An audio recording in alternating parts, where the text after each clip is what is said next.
Ngayon nga po ang Pasko ay dahil sa ating Panginoon sa Kristo, sa kanyang pagmamahal sa atin. Ito nga pong ating teksto ngayon ay sa Hebrew 13. Ito po ay, pag binasa niyo po ang kabuuan ng Hebrew 13, ito po ay tumutukoy sa ating mga Christian living. Kita natin doon lahat dapat ginagawa ng isang tapat na Kristiyano. Book of Hebrews chapter 13 focus on some of the essential practical ethics of Christian living. These ethics help protect the true gospel of the word and bring glory to God. Sabi nga po doon sa ating binasang verse 1, let the love of brethren continue.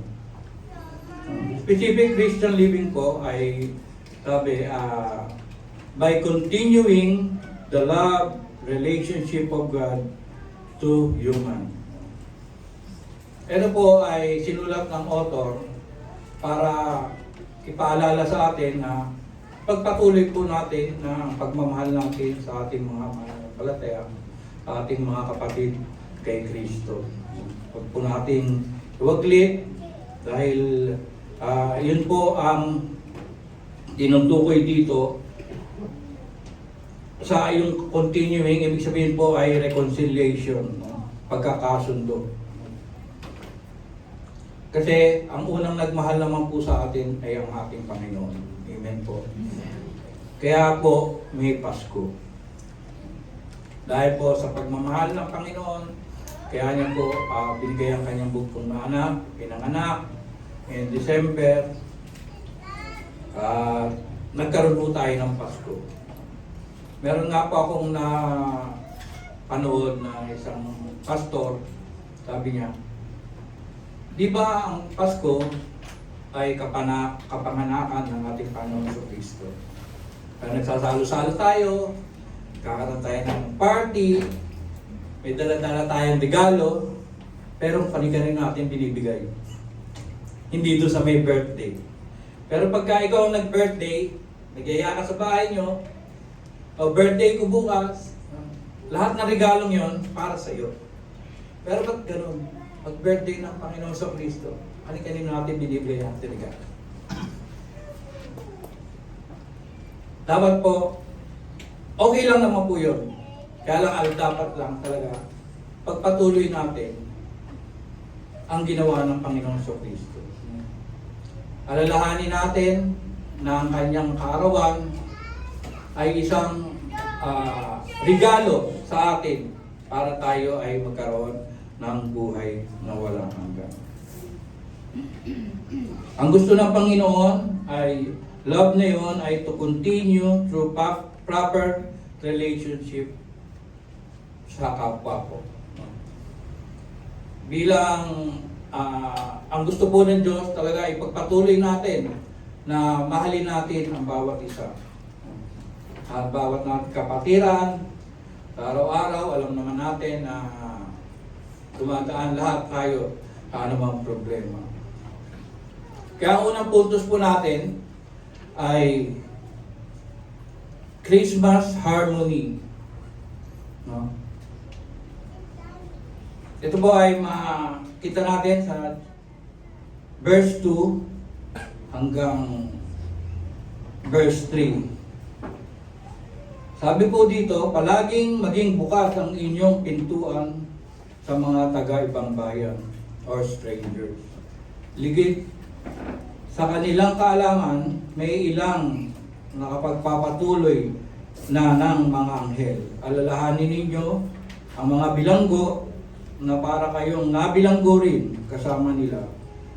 Gamayan din ninyo ang mga pinagmamalupitan na parang kayo dumaranas din ng ganoon. Sa Christmas harmony, kita po natin doon ang relationship po natin to strangers. Ano ba po itong mga strangers nito? Minsan po, may dumadating sa ating buhay, sa ating bahay, hihingi ng tulong. No? Bilang isang Kristiyano, bilang isang tagasunod ng Panginoon, no, makikita dapat sa atin yung hospitality. Sa Old Testament po, napakataas po ng hospitality ng mga Hudyo. No? Talagang ano doon po yung pag-iistima nila, no? Yung pagsasaludar nila, kagaya rin po ng mga Pilipino, di ba? Kaya nga ho tayo tinawag na talagang kung paano tayo sumaludar sa mga bisita. No? Kaya lang parang hindi na ho ganun ngayon, no? Mga kabataan. No? Parang pag kami dumating na bisita, tuloy pa rin sa gadget. Andiyan naman nanay ko, bahala na sila dyan. Hindi kagaya tayo noon, no? Mga matatanda dyan, mga talagang nag-iistima ng bisita, kahit nga yung higaan sa kwarto, binibigay sa bisita, kahit ikaw, tutulog ka na lang doon sa ibang lugar, ma-istima mo lang talaga ang bisita. Ganun po ang gusto ng Panginoon, na estimahin po natin ang strangers. No? Huwag natin kaligtayin, sila po ay tulungan natin. No? Kung may hinihingi man, o humihingi ng tulong, huwag po natin silang pabayaan. Bigyan po natin ng the best na tulong, kagaya rin po ng pag-istima natin sa ating mga bisita. No?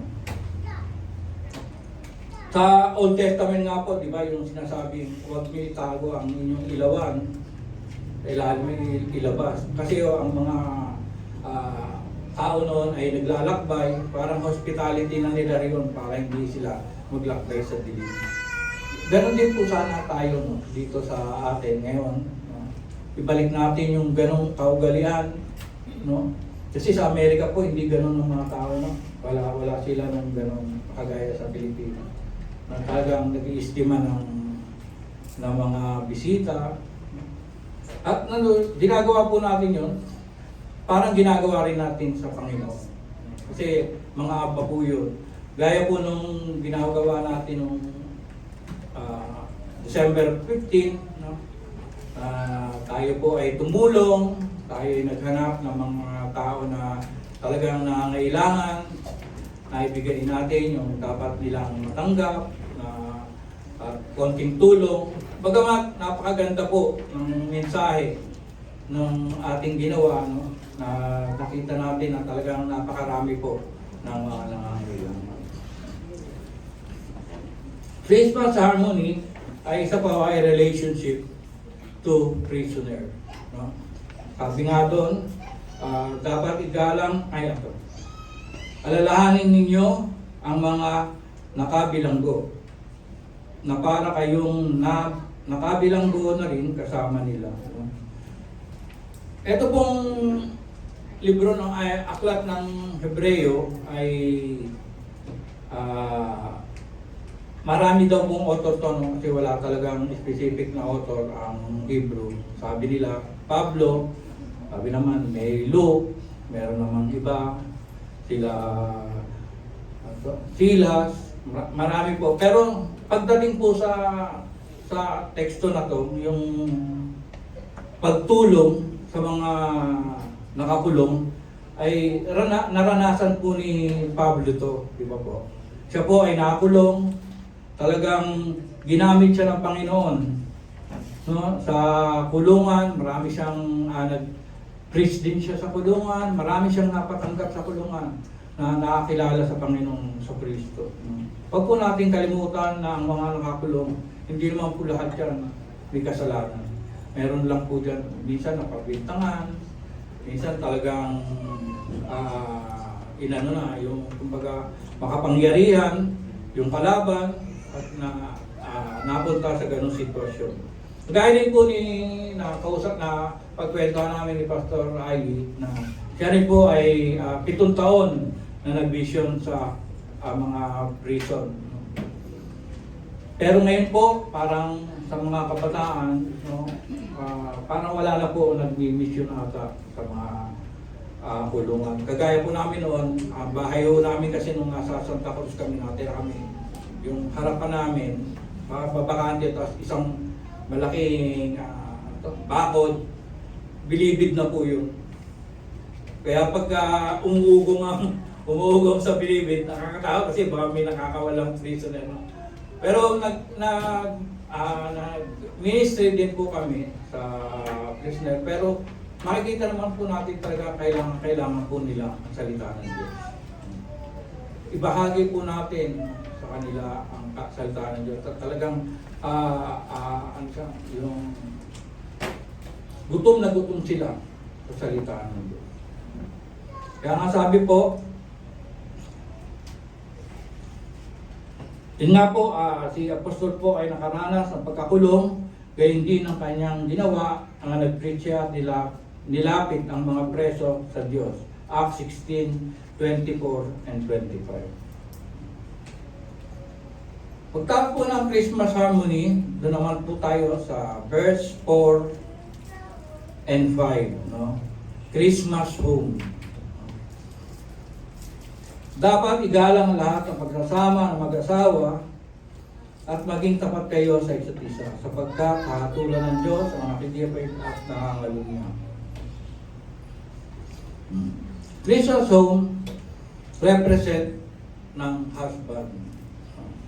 Ephesians 5:8, in the same way husband ought to love their wives as their own bodies. He who loved his wife loved himself. Totoo po yun. No? Sa isang bahay po, sa isang pamilya, talaga po ang importante ay ang dapat na mangibabaw ay ang asawang lalaki. Dahil siya po ang magtitimon ng pamumuhay ng isang mabuting pamilyang Kristiyano. Kung wala pong mabuting ama sa isang bahay, ano naman po ang mangyayari sa mga anak, sa mga asawa? Honor each other. Ang pagiging matatag ng isang asawang lalaki sa lahat ng darating na problema. Kaya ang mga tatay dyan, maging matatag po tayo sa ating pananampalataya, unang-una sa ating pananampalataya, at patuloy na dalhin natin ang ating pamilya sa ating Panginoon. Kung pwede nga po na magkaroon na kayo ng Bible study, no? Bago kumain, no? Sa isang pamilya, mas maganda po yun. Minsan nakakita po ako ng ganun eh. Nagba-Bible study sila, sama-sama magpapamilya. No? Doon tumatatag talaga ay samahan. Ang pangalawa po, yung sinasabi dito, pagsasama ng mag-asawa, marriage. Sabi nga po, marriage is a sign, symbol, and metaphor of God's covenant. God's covenant means reconciliation. No? Magkakasundo. Kung ang isang mag-asawa po ay laging nag-aaway, laging nagkakagulo, no? Konting bagay, hindi magkasundo, mahirap po na maging maayos ang isang pamilya. No? Kaya nga sabi dito, husband, love your wife. No? Yun lang po ang gagawin ng asawa na lalaki, mahalin ang asawang babae. Pero dapat naman po, meron pong pagsunod ang babae. Huwag po pagka pinilit. Pag-usapan po ng maayos. Kami po, mag-asawa, ay matakbo na po ng 42 years sa January 28. Imbitado po namin kayo. Joke! Awa ng Diyos naman po, dahil nga meron kaming Diyos, no? Konting bagay, napapag-ayos, pero ng mga first 5 years, iba yung wala pang talagang konting away, dating ang 10, 15, yan meron ng Panginoon, kaya nakakontrol na, at pagdating po ng ganun pa rin pala, lalo nagmamahalan habang tumatanggap. Kaya yung mga bata pa dyan, bilitin nyo po na talagang magkaroon kayo ng intimate talaga na pagmamahalan sa isa't isa. Kasi hindi po natatapos yun till death do us part na nga po yan. Kaya habang tumatanda, makikita naman ninyo, mararanasan ninyo yung pagmamahal na pagkasama natin ng Diyos, no? Lahat na papag-usapan, lahat ay na papagkaunawaan. Kaya sabi nga sa Christmas home, yung matatag na pamilya, no? Makikita yon sa ating Christian living. Makikita doon na magiging patotoo sa ating mga kapitbahay, no? Kaya hindi po tayo naggaya.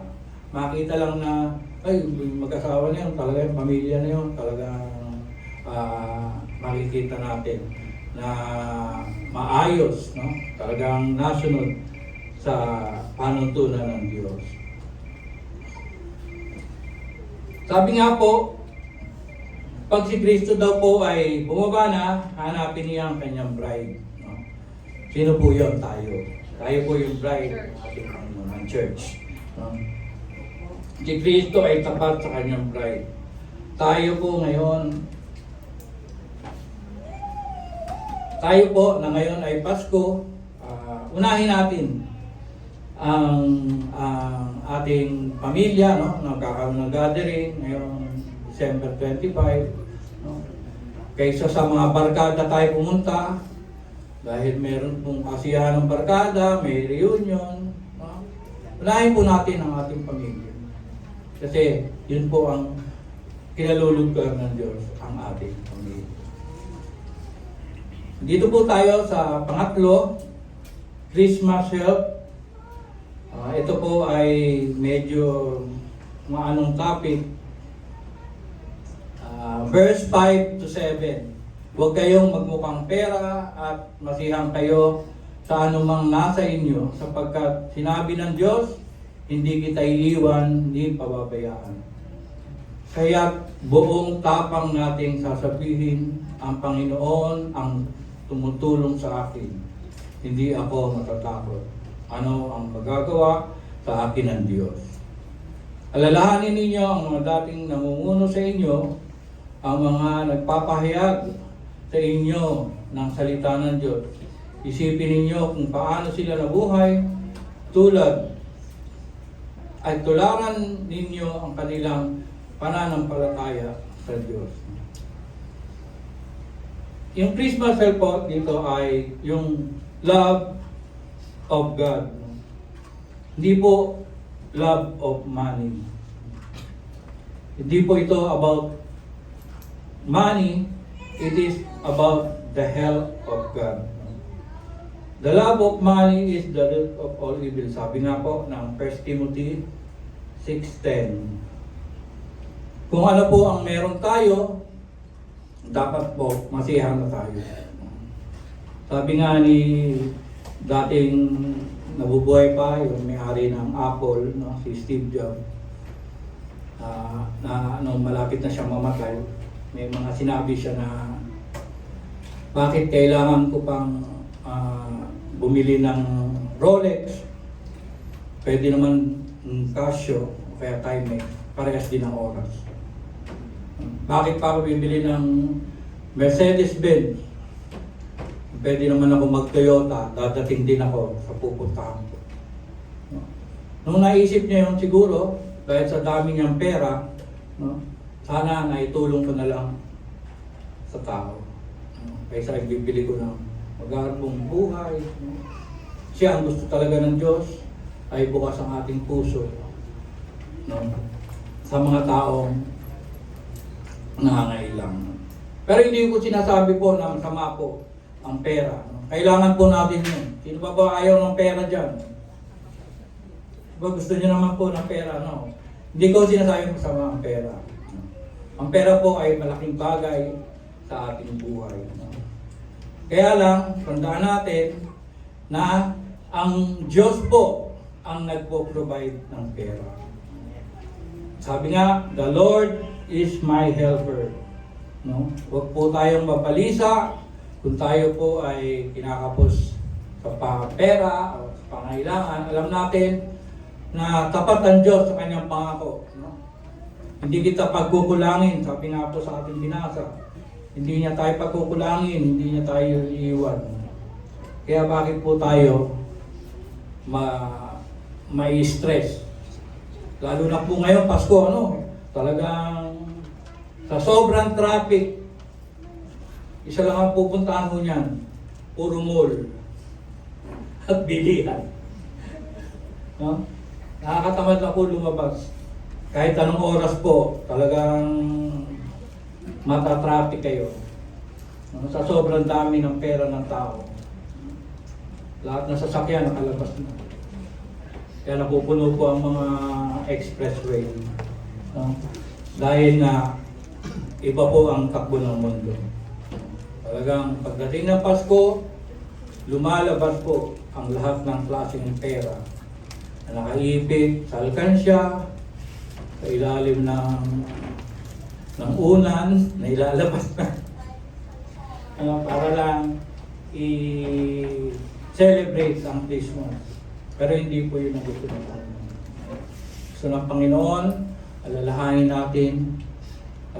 natin siya. Lagi natin tandaan na ang Diyos ang nagkakaloob sa atin. At ang pangalawa pa, sabi dito sa ating binasa,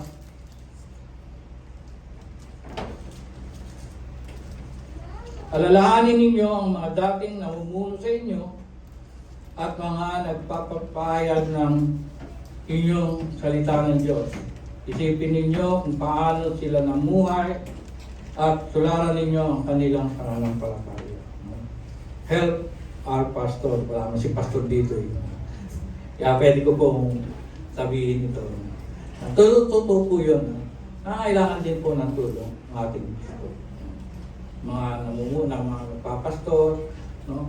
Kaya nga may kasabihan sa mga pastor, endemic na daw po ang mga pastor. Konti na lang ang nagpapastor. Dahil talagang lalo na nung pandemic, talagang halos nangalahati ata ang mga pastor. Dahil nga, siyempre, kailangan din buhayin ng pamilya. Dahil walang pagpuna ng pangailangan, nagtrabaho na lang ng ibang trabaho.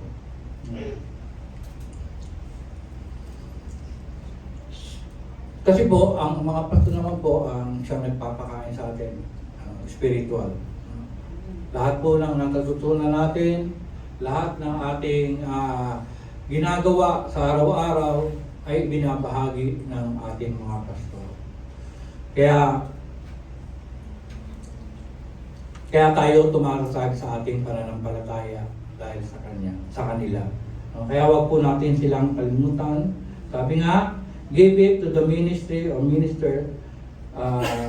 Sabi dito, sa ating binasa, imitate their faith. Ibig sabihin, love to God. Yun po ang binabahagi ng kanilang pananampalataya. Kung gaano natin naiintindihan ang isang pastor, lalo na po yung mga pastor na talagang full-time na nagpapastor, no? Tapos ang asawa ay housewife lang. Lagi natin alalahanin sila. Kasi wala naman pong tutulong sa kanila. Alam natin tutulungan sila ng Diyos, no? Hindi walang question po doon. Pero yung kanilang pangangailangan na needs talaga ng mga pastor, kailangan din pong i-provide ng Diyos.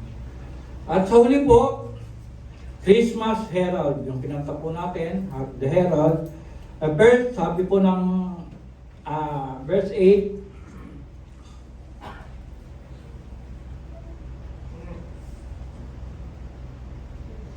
si Kristo ay hindi nagbabago kailanman. Siya ay kahapon, ngayon, at bukas. So, sa English, maganda rin po.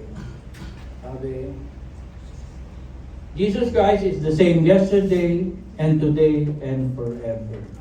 Ba't po tinawag na herald? No? Christmas herald.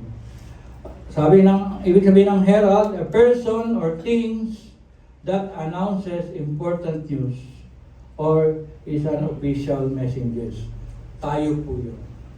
Tayo po ang mensahero, tayo po ang magdadala ng good news. Sabi nga, Sa Matthew 8:29, ano? Yung Great Commission, no? Share the Word of God. Yun po ang trabaho natin. Yun po ang dinelegate sa bawat isa natin. Huwag po natin kalimutan na ang Pasko ay para ipakilala rin ang Panginoon sa Kristo dun sa mga hindi pa nakakilala sa Kanya. Importante po yun. Kaya po yung ginawa natin ng December 15, no? Kahit tayo nagbigay ng mga regalo, pinakilala po natin ang Panginoon sa Kristo. At doon po nalulugod ang Panginoon. Huwag po tayong tumigil. Kaya nga sabi ng verse 1 let the love of reverence continue. Let continue ang ano pong ibinigay sa atin ng Panginoon. Share po natin ang gospel, i-chismis natin, i-marites natin ang kabutihan ng Panginoon sa Kristo. No? Hindi yung kapitbahay.